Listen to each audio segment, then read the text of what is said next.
Alright, I've sunk way too much hours into Stardew Valley at this point, so I figured, why not actually put that to the test? I'm doing a 100-day series where I push myself to hit some real goals. We're talking about completing the community center, cracking 500,000 total gold earned, maxing out every player skill, and building a farm that actually looks like someone lives there. Are these ambitious? Maybe. Are they doable? We're about to find out. And without further ado, let's get right into it. This day begins like every Stardew run ever. I clear a little bit of space on the farm, go absolutely feral on some weeds, hoping for wild seeds of course, and get nothing. So I headed to Pierre's to buy a handful of parsnips. I planted every single one of them, watered them, and immediately realized this is going to be a long 100 days. Day 2 starts with watering the crops, something you're going to hear a lot about. After clearing a bit of more space, I headed to the beach to grab Willie's fishing rod and decided to test my luck at the mountain lake. And honestly, not bad. I spent the rest of the day fishing and hit fishing level 1. Those fish, they're not just fish, they're future profit. And honestly, I use a mod that I found out, I think it's called the UI mod. It tells you about the XP you gain, the sprinkler range, and everything you need to know about that. On day 3, it's raining, and for the first time, I feel true happiness, because I don't have to water the crops. With the rain blessing active, I try my luck at catching a catfish in the river, and I get absolutely destroyed.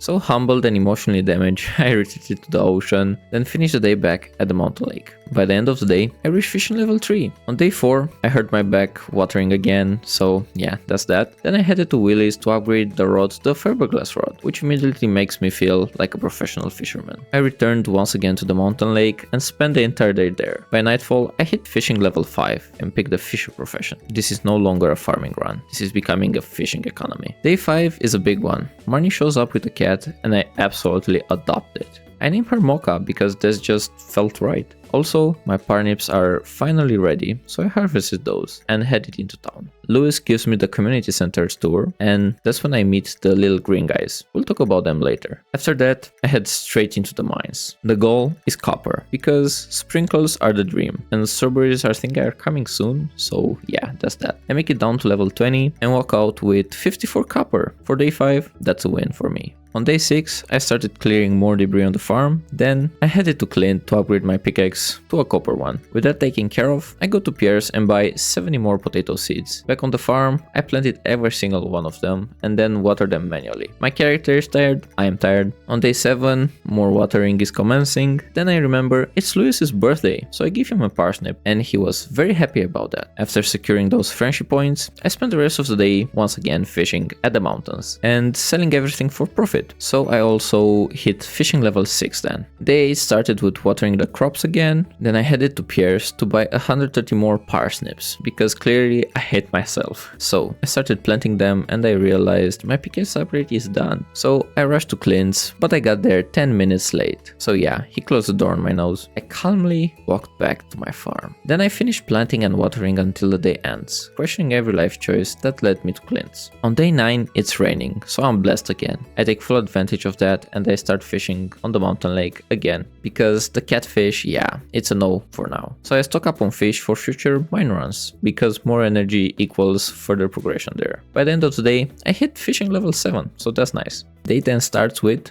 you guessed it, watering the crops. At this point, my arm should be level 10 by itself. Then I headed to Clint to pick up my upgraded pickaxe and immediately dive back into the mines. This run goes way better. I make it down to level 36 and walk out with 66 copper. And honestly, that was a good day. Day 11 starts, how do you expect? Watering crops. Once that's done, I head straight back into the mines, like it's my second home now. This time, I finally push down to level 50 and finally start seeing some iron ore. I also hit mining level 3, which feels earned after basically living underground. Day 12 is the harvest day, so no watering for me. Haha, such a relief. After throwing everything into the shipping bin, I headed back into the mines yet again. The goal is to reach level 65, but instead I got distracted and stayed too long, and that meant I passed out underground. A classic Stardew Valley moment. On day 13, I started gathering the wood from the farm, then headed to the Egg Festival, and let me tell you, I absolutely demolished those kids on the egg hunt. With my winnings, I bought 100 strawberry seeds, and after the festival, I got straight to bed. I think there's no rush planting them. We'll get their few value later, so I'm chilling now. On day 14, I went straight back to the mines. I farmed copper, iron, and coal, and honestly, it goes really well. I make it down to level 70 and at this point the mines are starting to feel a little bit manageable instead of terrifying. On day 15, you guessed it, another mining day, doing pretty much the same thing as yesterday, but this time I cut it short to head home and finally start placing some sprinklers. Automation has begun. I also smelted some more copper and iron bars because future me is going to need a lot of them. Day 16 is strawberry planting day. I get those seeds into the ground, then head to Pierre's to grab a few other spring crops. After that, I visited a wizard who sent me a very mysterious letter earlier. Turns out he wants to explain the little green guys. He gives me a drink that lets me see alternate realities. Quantum physics has nothing on this man. Then I headed home and cleared a little bit more of the farm, still processing what just happened. On day 17, I woke up and admired my sprinklers work. Automated watering really hits differently. With my newfound free time, I go fishing, as all men do, starting at the mountain lake, then moving to the ocean. So I spent the entire day fishing, and honestly, no complaints about that. Day 18 was another mining run. This time I make it all the way down to level 88 before calling it quits. I came back with a little bit of everything: coal, copper, iron, gold, and some extra gems. Overall, a very solid run. Day 19, another mine run, but today the luck is awful. I get absolutely bullied by the slimes and ended up knocked out. Luckily, Linus finds me and gets me home. Emotionally defeated, I spent the rest of the day clearing the farm and pretending that never happened. On day 20, I was fueled by revenge and I headed back to the mines. And this time, success! I push past level 100, get my first star drop, and make it all the way to level 110. I put on my new boots, feel extremely powerful for about 5 seconds, and head home. Worth it. Day 21 starts with another trip into the mines, and this time I finally reached the very bottom. So yeah, mission accomplished. Immediately after, I restarted level 20 to farm more copper, because sprinklers don't craft themselves. I also hit combat level 5 and mining level 7, so the grind is officially paying off. On day 22, I start the day by dropping off some items at the community center. Then I return to the river to try catching a catfish again, and after a long painful battle, I finally win. So yeah, victory tastes sweet. Then I finish the day fishing at the ocean and adding more fish to the stockpile. On day 23, I decide this time to make the farm, well, look like a farm. So I visit Robin and buy some path blueprints. Back home, I clear more land, lay down paths, and mark out the area for the future tree farm. Oak resin, maple syrup, and pine tar, and they are going to be very important later. Well, I suppose. Day 24 is strawberry harvest day, and let me tell you something, that's very nice. It's also the flower dance, so I head over feeling hopeful, and Haley immediately rejects me. Yeah. Then I spend the rest of the night watching the dance with my homies Willie and Pierre, reflecting on our life choices. Day 25 starts with a Dimitri's visit to tell me that I have a cave on my farm. He asked me mushroom or bats, and that's a very interesting question to ask. So I choose bats, because who doesn't want a bat cave? After that, I go straight back into the mines, resetting level 40 for some iron and some coal. I also start grinding dust sprites because I eventually won the burger ring, and that thing is ridiculously powerful. On day 26, I visit Clint to hand him my axe, for an upgrade of course, and I immediately feel underprepared. With nothing better to do, I spend the entire day fishing at the mountain lake. So yeah, I'm back in my comfort zone. And let me tell you something, day 27, yeah, you guessed it, it's another mining day. I reset level 20 and 40 repeatedly, farming copper, iron, and some coal. So yeah, the goal is kinda simple. I need a lot of quality sprinkles, and I need them now. Day 28 is the final day of spring, and the final strawberry harvest is here. So after collecting everything, I grab my upgraded axe from Clint, and the rest of the day I spent decorating and getting the farm ready for summer. And let me tell you something, this first season was kinda intense. Summer. I started the day clearing leftover weeds and preparing the farm for what's coming. Then I head to Pierre's and go a little wild. I buy 200 blueberry seeds, 72 melon seeds, 32 corn seeds, and one of each summer crop. Then I managed to plant all of the blueberries and corn, but the melons will have to wait. There's only so much energy in one farmer. On day 30, I started the day finishing up the melon planting and checking on my coffee plants. And yeah, I think I got some seeds a couple of while ago in the caverns, but I didn't quite know. And you know you'll have a big plantation of those coffee seeds. You just wait. After that, I head to the ocean and fish for the rest of the day. I hang out with Willie for a bit, and honestly, a pretty chill way to end the day. On day 31, I start to admire the farm for a moment, and then immediately go back to the fishing.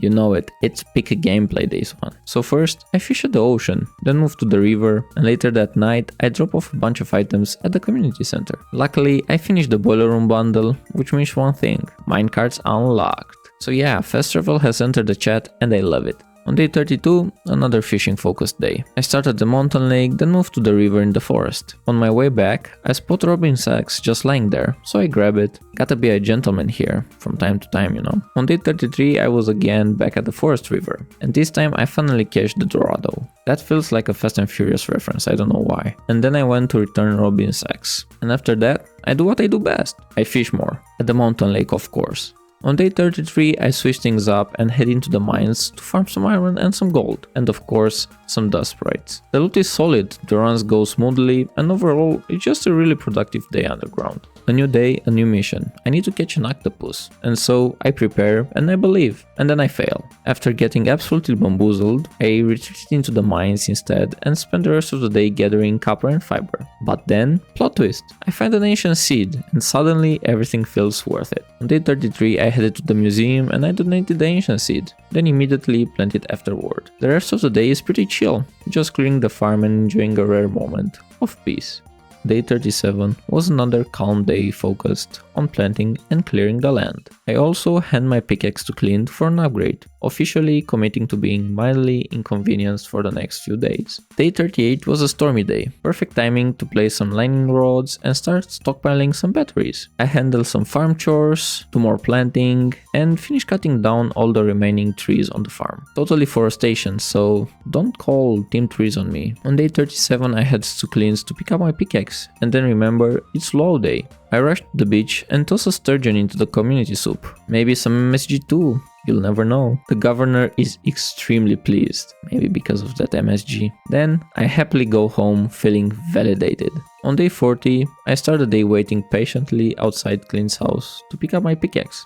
Very patient. Once I finally have it, I head back into the mines to farm more copper. Not so flashy, but necessary, so yeah, I spent the rest of the day there, and I actually got a pretty good haul. Then I went home and dreamt how good I am at this game. Day 41 was another productive mining day. I gathered a bit of everything, but this time I'm really focusing on coal. Turns out everything in this game needs coal, and I never have enough of it. On day 42, it's raining, but green. I'm not complaining because my blueberries and melons are finally ready. I harvest everything and toss it into the shipping bin, feeling extremely rich. After that, I spent the rest of the day clearing more space on the farm. On day 43, I achieved a big milestone. I get my first coop from Robin. I also upgrade my hoe, because future me is going to appreciate that. After that, I head to the secret woods for some hardwood and sneak in a bit of fishing. I end the day on a full-on tree chopping spree in the Cindersap forest. On day 44, I go in fully determined to catch the octopus, and after a surprisingly non-sweaty fight,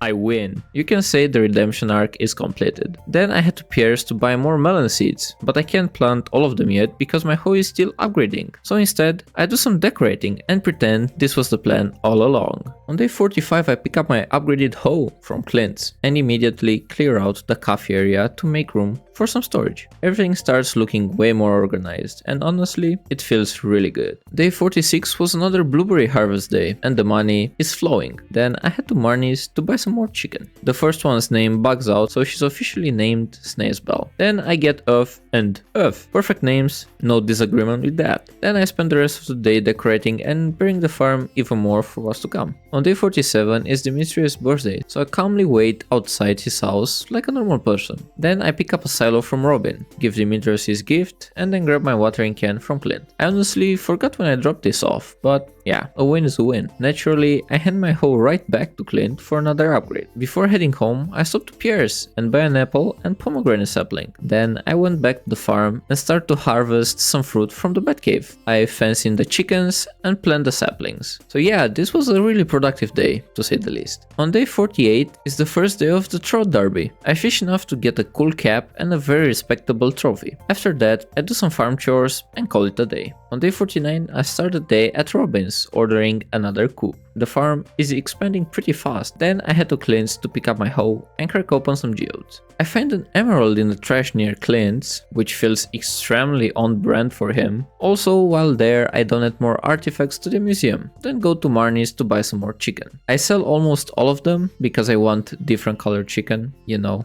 diversity, and replace them with off, and prime off. Yeah, they are some pretty original names. I also check the traveling merchant, grab a rare seed, and clear the secret woods. Then I dump a bunch of items at the community center. So this was no doubt a long day, but a good one. On day 50 was blueberry harvest day, yet again. Also, the oak resin is ready too, so I add the remaining tappers on the tree farm, and it's growing rather fast this one. After checking on the chicks, I head back into the mines to farm gold, and that night, the farm gets airdropped mystery boxes. So yeah, that's that. Then I go to bed slightly confused but intrigued. This day starts with another mine run. I reset levels looking for more gold, feeling confident of course. And then a red slime turns my entire screen red and sends me straight to heaven. Luckily, Linus saves me. I eat a few grapes, shake it off, and head right back down. This time focusing on iron. Respectfully, I will not be emotionally recovering from that. On day 52, we're back to the daily farm routine. Smelting some more bars, doing some more decorations, all that thing. Then I stop at Robin's to order a barn. Then shockingly, I go straight back into the mines. The grind is real, but I need this iron a lot. On day 53, I start the day by feeding the chickens and taking care of the animals. Then I grab my upgraded axe from Clint and immediately put my pickaxe in for another upgrade. Back on the farm, I do chores, start laying out fencing for the barn and try to decorate a little more. And yeah, I do try a little bit. On day 54 is another blueberry harvest day, and I can already feel the money coming, although I want a little bit more of it. I also go on a wood smacking spree in the forest, because Project Kegs is going to need a lot more of those materials. Then the traveling merchant comes in clutch with a red cabbage seed, which is huge. Then I finish the day with more farm decorating, slowly shaping the place into something respectable. On day 55, I head to Robin's to move the existing barn and build another one right next to it. Efficiency is the goal here. And after that, I pick up my pickaxe from Clint's, and then spend the rest of the day doing chores and tweaking the farm layout a little bit. On day 56, I harvest some crops, take care of the chickens, and then head to Marnie's to buy some cows. Yeah, this is a big upgrade, but if only I knew I needed some pigs now. That will surely not mess with me later. Surely. After that, I hit the secret woods for some hardwood and check my progress at the Adventurers Guild. The sprites are still on the menu, so I need that burglary ring. Then I end the day back at the docks, watching the jelly dance with everyone. This day marks the first day of fall. With this said, I clean a little bit of the farm, then I head to Pierre's to buy a lot more seeds. Cranberries, pumpkins, and the rest of the fall crops. Planting all of them takes a while, but it's worth it. On day 58, I do a quick run to the secret woods for some hardwood, then walk into the town and catch Louis and Robin building the community board. And you know what that means? A lot more quests, and implicitly, some more fishing for me. So I catch the anglerfish along with a bunch of other new season fish and add them to the growing collection on my farm of course. On day 59 Marnie sends me a request for a special cow treat, so I get started on that. Then I build some more kegs, queue up a pale ale for you know who, and then surprise, I go fishing again. River first, then to the ocean. So I finish the day with a late night iron run in the mines because apparently I don't sleep anymore. On day 60, I start the day fishing at the ocean. Later, I head into the mines and somehow, against all odds, I pull a prismatic shard. On top of that, I finally defeat enough sprites to get the burglar ring. And let me tell you something, this is game changing. It's raining, so it's a little bit more free time for me. I take care of the farm chores, milk the cows, and then head to the museum to donate the prismatic shard. After that, I go back into the mines for some more ore and monster slaying. With the burglar ring equipped, coal suddenly stops being the problem now, so life is good. On day 62 is another full farm routine, the animals, the kegs, and all that good stuff. Then I go on a full tree chopping spree, as I do from time to time, before heading back into the mines for some copper. Somehow, I pick up another ancient seed and walk out with nearly 190 copper, and let me tell you something, that's a very nice day. Day 63 was a slower day, we have those from time to time. So I checked around the farm, do a little bit of dilly-dallying, and then focus on the gathering of coal. The rest of the day is spent smelting bars and letting the furnace do their thing. And yeah, it takes quite a while. Day 64 is cranberry harvest day, and that's money. I take care of the animals, then head to the tunnel and slot a battery into the strange device there. After that, I stop by Pierre's and buy about 270 pumpkin seeds without hesitation. You know, to make money, you have to spend money, and that hurts. Then I visit the guy with the balloon to pick up some interesting books, then go to Robin's and order a fishing pond. I finish the day placing more kegs and doing some more decorations around the farm. On the next day, it's raining again. I check the animals, do some more decorating and add details across the farm. As you can tell by now, I love adding details and do decorations. On day 66, it's raining again. If only this would have happened in the first few days of the run. Then I did some more beautification around the farm, ordered a second pond fish, and threw on a fishing hat for dramatic effect. Oh yeah. I end the day fishing, of course, at the mountain lake in the dark, which feels kind of cinematic if you ask me. On day 67, I fill in some soil patches and finally get all of those pumpkin seeds planted. Then it's back to chopping some wood, because of course it is. I attempt to catch a rockfish and fail. After that, I grab a quest from the wizard's board, the prismatic jelly. And if you play this, you know how hard it is to find them. Well, from time to time. I head into the mines to hunt it and come out empty, unlucky this time. On day 68, I wake up to a fried calamari recipe from Jody, and if you know that recipe, that's a good one. After that, I go straight back into the mines for the prismatic jelly quest, and after a long search, I finally get it. Actually, I get 2 of them because of the burger ring, so that's why I called it powerful, and it's absolutely worth it. On day 69 is another money harvest day, cranberry harvest day. Then I sit in the rain outside Robin's house waiting for her to open, then order another silo. After placing it, add the crab to one of the fish ponds. Then I head to the community center and drop off more items, completing the vault. And that was a big investment. And I end the day just walking around the farm, appreciating how far it's come. On day 70, I wake up to the sound of the Junimos, preparing the bus of course. Then the pumpkins are ready, so I harvested them and plant another batch. Some go straight into the kegs, and some for some quick cash. Then I take the bus to the desert, chop some wood, plant acorns for a mini forest, and attempt to fish. And that goes, well, not as planned. I also tried the skull cavern for the first time, and immediately realized this place is different. On day 71, I wake up to the sound of the sprinklers and some mail from Mr. Q, and Mayor Lewis is about the upcoming fair. After checking the farm and appreciating the decorations I've been slowly adding, I grab another community board quest. I knock out a quick mining job, pick up some useful loot, as coal, bat wings, and the usual. As you know, from the prismatic jelly quest, we can make a potion that increases the spawn rate of the monsters in the mines and whatnot. So that's useful for the other quests. And after all that gathering, I went straight to bed. So yeah, it was an efficient day. Day 72 starts with my usual morning farm tour. Everything's running smoothly, the trees are growing nicely, and honestly, it feels good. Later, it's time for the Stardew Valley fair. I bring my most valuable items, fully confident this will upset Pierre, and it does. Louis inspects my display, and I win. Feeling unstoppable, as every normal person, I put everything on green at the wheel,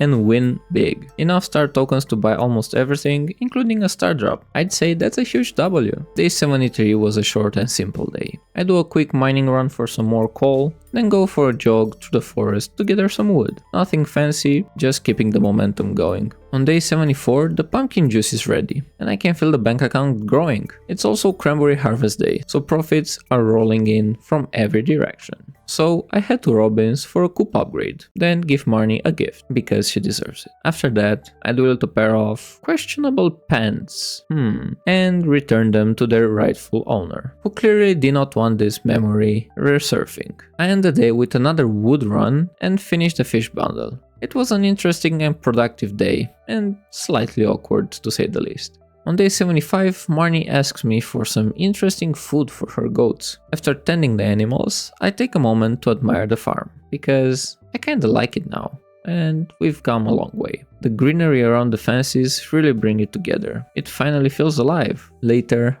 I head back to the desert and dive into the Skull Cavern. I make it down to level 37 and walk out with a decent amount of iridium. Stardew Valley's version of Vibranium. Day 76 is something of a doozy. Somehow, I lose the recording for the day. Mostly farm appreciation and wood gathering. We'll call it a cozy intermission. Day 77 was another Skull Cavern day. I find some great loot, including iridium sprinklers around level 20. Unfortunately, I also find myself waking up at Harvest Clinic. Fast travel, I guess. Then I head home and go straight to bed. On this day, I make a quick trip to Robin's, after waiting outside for a bit, of course, and get another coop upgrade. You know we're rich now. Back on the farm, I check the kegs and collect finished juice. Then it's off to Clint's for some geode cracking, followed by a museum donation run. I end the day just walking around the farm, enjoying the progress. Day 79 is a cranberries harvest day, but this time I collect everything the farm has to offer. I visit Marnie and buy some goats, then finish a quest for Emily. After that, it's another wood gathering run to keep supplies stocked. After that, I went home to sleep. On day 80, pumpkins are ready, so I harvested them and do a full farm check. That's when I realized I forgot the heaters, because winter is coming rather quickly. So I had to Marnie's to fix that. Then stopped by Robin's to order a shed to place the kegs and whatnot in there. So I spent the rest of the day decorating the path to Grandpa's grave, so he can have a little nicer place. And the farm is really starting to feel complete. Well, in some places. Day 81 is a quiet one. I spend most of it decorating the farm, tweaking little details, and honestly, just enjoying how everything comes together. I finish the day with a quick wood run and call it there. On day 82, I harvest my 2 sweet gemberries, tend to the animals, and then head to Robin's to order a horse stable. This one is long overdue. I take one of the berries to the strange statue in the forest and get a starfruit in return, which feels like a fair trade. After that, I head back to the desert for another Skull Cavern dive. This run goes way better than the last one. I smell some iridium when I get home and head to the bed feeling accomplished. Day 83 was another beautiful pumpkin harvest day. I redesign some sprinkle placements, get everything flowing more efficiently, and tend to the animals. Later, I do a little bit more decorating and wait for the festival to start. Once it's on, I check the shop, complete the maze, and wrap up the night. Simple and satisfying. On day 84 it's raining, but the cranberries are ready, so I say we're good. I harvest them, walk around the farm, and spot Robin hard at work on the horse stable. After a bit more decorating, I realize I need materials, so back to the Skull Cavern I go. I come back with a solid iridium haul and call it a day. A pretty nice way to end the fall season. On day 85, winter arrives, so I start with some sap collection, then see that my horse stable is finished. I name my horse Porsche. After that, I pet the chickens, then chase a shadowy figure, Krobus of course, until I corner him into a bush, and that's a totally normal interaction. Then I head to Robin's for a barn upgrade, and so I spend the rest of the day fishing. Because new season, new fish to catch. That night my cranberry wine finishes and I move all the kegs into the new shed. On day 86 I wake up to a 10,000 gold revenue from the wine sales. And you know I love that. It's also snowing, so I ride Porsche to the community center and donate the last items for the crafts room. At this point I only need one thing to finish the entire community center, the bulletin board, and that's where we'll leave it for the day. On day 87 I start with some roe. Yeah, it's caviar in the making. Then check on all the animals and give them some love. I go to Robin's to upgrade the house, then head to Marnie's to buy some pigs. Immediately after, I realize pigs don't produce truffles in the winter,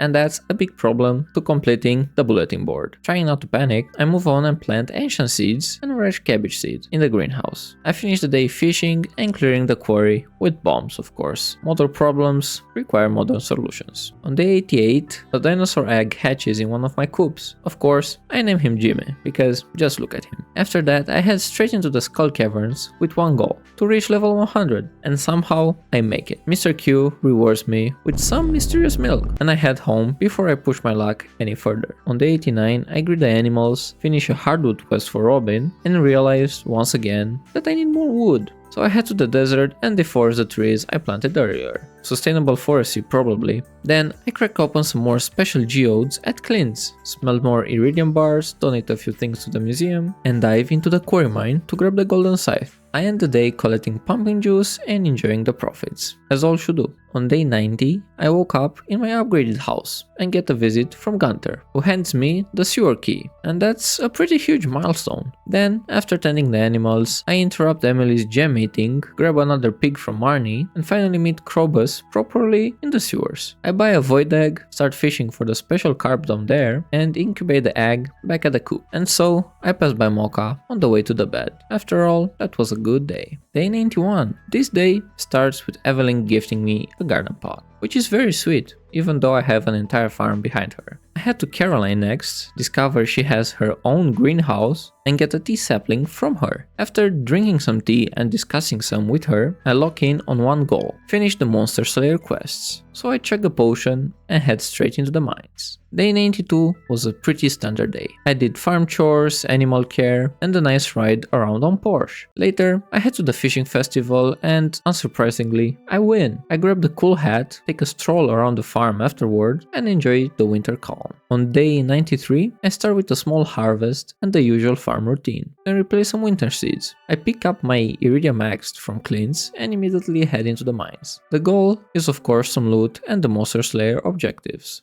By the end of the day, the job is done. On day 94, I collect some pumpkin juice, and of course, that's very satisfying. I do a relaxed loop around the farm, then wander around the town until I end up at Robin's, where she shows off a hardwood bed. I complete a few remaining community center related quests, decorate the fishing tank, and discover a mysterious new room that looks very promising. On day 95, I woke up noticeably richer than yesterday. Community quests have been paying off. And I even crashed some teleporters. After that, I stopped by the balloon guy, again to pick up more books, then head into the caves for a short but efficient monster slaying session. On day 96, a void chicken hatches, so I give it some love along with the rest of the animals. I check the traveling merchant, hoping and praying for a truffle, and that was a no luck for me. I meet a friendly bear in the forest, then head to the ocean fishing competition and do my best to grab all the rewards I want. Later, I visit the community center and donate everything I can. Only one item remains: the truffle. On day 97,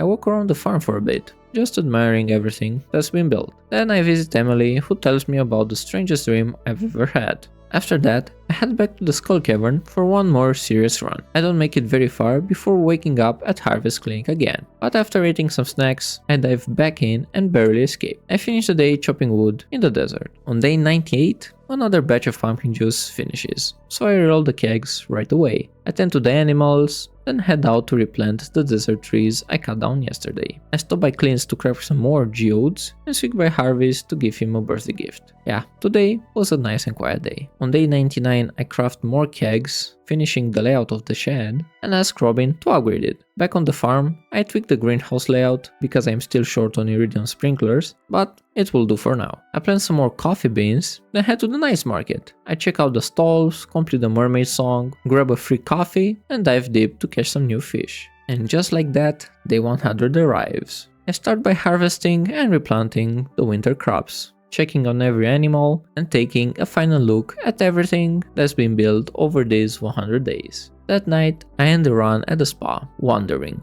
maybe one day we'll make it onto the island. So I took one last walk around the farm and just took it all in. 100 days of work, and honestly, I'm really proud of what came out of it. We smashed the 500,000 total gold earned and maxed out all my player skills, so that's nice. And the farm, I think it actually came together really nicely. The one thing that's going to haunt me is the community center. One truffle, one single truffle away from completing it. I was so close, it actually hurts. But there's the thing, I'm not done. Not even close. If you actually sat through all 100 days of this, I genuinely thank you. That means a lot more than you probably realize. If you enjoyed the series, a like goes a long way and subscribing helps more than you think. I'm also thinking about making it until 200 days, so hit the notification bell if you don't want to miss it, because we're keeping the Stardew grind going with a lot more chill and relaxing content along the way. Thanks again for watching, don't forget to subscribe, and I'll see you in the next one.